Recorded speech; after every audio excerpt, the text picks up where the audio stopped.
ჯანმრთელობის მსოფლიო ორგანიზაციის მონაცემებით ყოველწლიურად მსოფლიოში ონკოლოგიური დაავადებების 11 მილიონი ახალი შემთხვევა ფიქსირდება.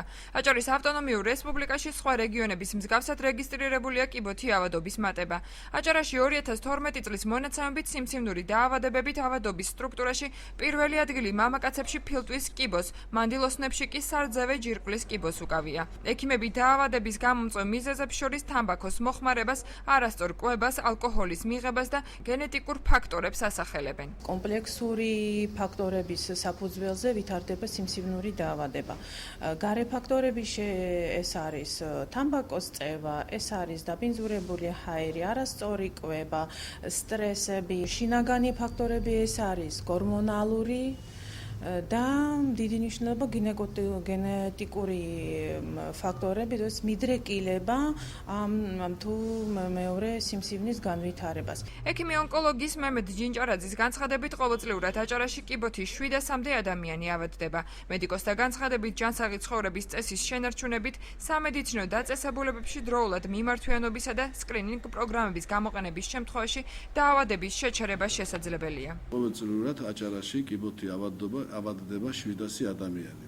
აქედან პირველი ადგილი ქალებში უკავია ძუძუს კიბოს, მამაკაცებში ფილტვის კიბოს. ფილტვის კიბოს გამომწვევი 95% შემთხვევაში არის თამბაქო. კიბოთი დაავადების მკურნალობაში დიდი მნიშვნელობა აქვს პრევენციულ ღონისძიებებს.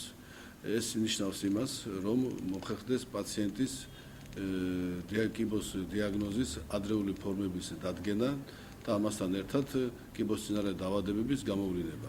აჭარის ჯანდაცვის სამინისტრო ონკოჰემატოლოგიით დაავადებული პაციენტების დაფინანსებას ახორციელებს. პროგრამის მიხედვით დახმარება აჭარაში მცხოვრებ 18-დან 60 წლამდე მოქალაქეებს და 65 წელს ზემოთ ასაკის მამაკაცებს ეძლევათ. მის ფარგლებში ბენეფიციერებს ქირურგია, ქიმიოთერაპია, სხივური თერაპია, ჰორმონოთერაპია უფინანსდებათ. წელს პირველად ამოქმედდა ონკოჰემატოლოგიის პროგრამა, სადაც სხივური თერაპიით, ჰორმონოთერაპიით, ქიმიოთერაპიით მომსახურება ხდება ულიმიტოდ, ანუ პაციენტი მიიღებს ამ მომსახურებას იმდენჯერ, რამდენჯერაც მას სამედიცინო ჩვენებით ესაჭიროება. ოფიციალური სტატისტიკური მონაცემებით ონკოლოგიური დაავადებით ყოველწლიურად მსოფლიოში 1.300.000 ადამიანი იღუპება.